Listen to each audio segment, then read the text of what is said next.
بعض راویوں نے یوں روایت کی ہے کہ توریت میں مذکور ہے اور اہل توریت کو اچھی طرح معلوم تھا، کہتے تھے کہ ہمارے پاس جو یحییٰ بن زکریا کا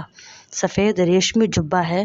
جب عبداللہ عبد المطلب کے گھر میں پیدا ہوں گے تب اس سفید جبہ سے خون نکلے گا، اور جب ایک مدت کے بعد اس سے خون نکلا تب ان سب کو معلوم ہوا کہ عبداللہ عبد المطلب کے گھر میں یعنی مکے میں پیدا ہوئے، اور ان کی پشت سے حضرت محمد مصطفیٰ احمد مجتبیٰ صلی اللہ علیہ وآلہ وسلم نبی آخر الزماں پیدا ہوں گے اور وہ ہمارے دین کو منسوخ کریں گے۔ بس یہ معلوم کر کے چند یہودی متفق ہو کر عبداللہ کو مار ڈالنے کو مکے میں آ کر ایک مدت تک رہے، آخر عبداللہ کا کچھ بھی نہ کر سکے اور سخت ہزیمت پا کر یہاں سے شام میں جا بسے،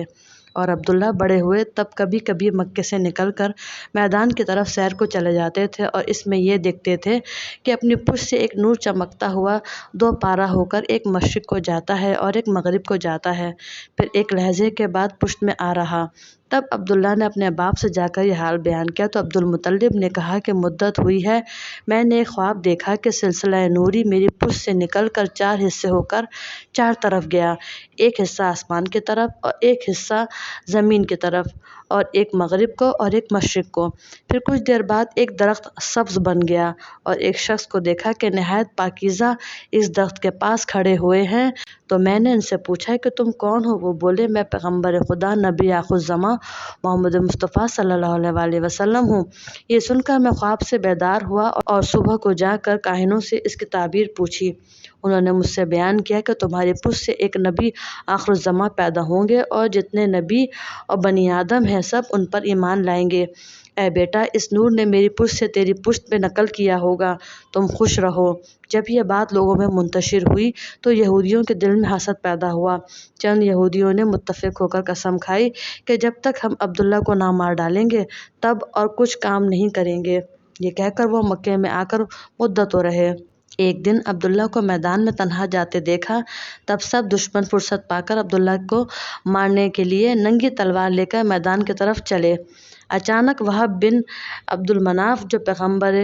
صلی اللہ علیہ وآلہ وسلم کے نانا جان تھے وہ ان کے قریب تھے، جب انہوں نے دور سے دیکھا کہ عبداللہ کو سب یہودی مارنے آ رہے ہیں تب پشت پناہ ان کے ہوئے، اور اسی وقت آسمان کی طرف دیکھا کہ ایک جماعت فوج کی فوج آسمان سے بصورت آدمی اور ان کے ہاتھوں میں تلواریں ہیں، وہ لے کر ان یہودیوں کو مارنے کے قصد سے آتی ہیں۔ بس ایک لحظہ وہاں سے کھڑے ہو کر دیکھا، انہوں نے آ کر ان یہودیوں کو مار ڈالا جو عبداللہ کو مارنے آئے تھے، اور وہب ابن عبد المناف نے یہ حال دیکھ کر اپنے گھر میں اپنی بیوی سے کہا کہ تم اب جا کر کہو کہ میری بیٹی آمنہ سے اپنے بیٹے عبداللہ کی شادی کر دو۔ تب اسی وقت ان کی بیوی نے عبد المطلب سے جا کر یہ بات کہی کہ میری بیٹی آمنہ کا بیاہ اپنے بیٹے عبداللہ سے کر دو۔ یہ سن کر عبد المطلب نے یہ بات منظور کر لی اور عبداللہ کا نکاح آمنہ کے ساتھ کر دیا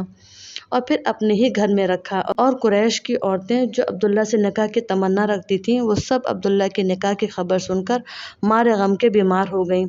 ایک روایت میں ہے کہ اس غم میں تقریباً 40 عورتیں مر گئیں، اور جو زیب و زینت و پارسائی و پرہیزگاری آمنہ کو تھی وہ کسی عورت میں قریش کے نہ تھی۔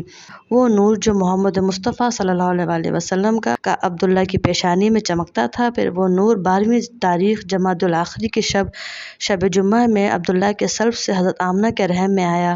اور اسی شب رضوان کو حکم ہوا کہ دروازے بہشت کے کھول دیں، اور اسی شب تمام بت روئے زمین کے سرنگوں ہوئے اور تخت ابلیس کا الٹ گیا،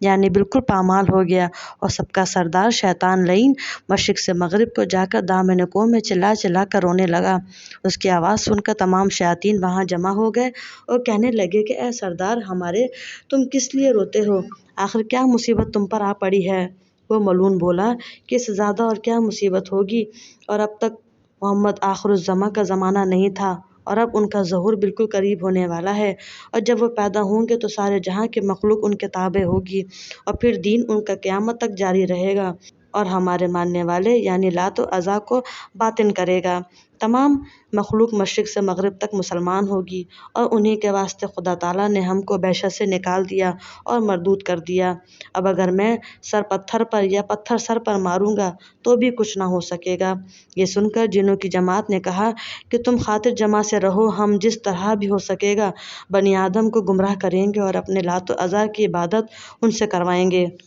ہم اپنی پوری طاقت خرچ کریں گے لیکن ہرگز خدا کی راہ پر چلنے نہ دیں گے۔ یہ سن کر اس سردار شیطان لعین نے کہا کہ اچھا مجھے بتاؤ کہ تم کس طرح ان کو خدا کی راہ سے بہکاؤ گے۔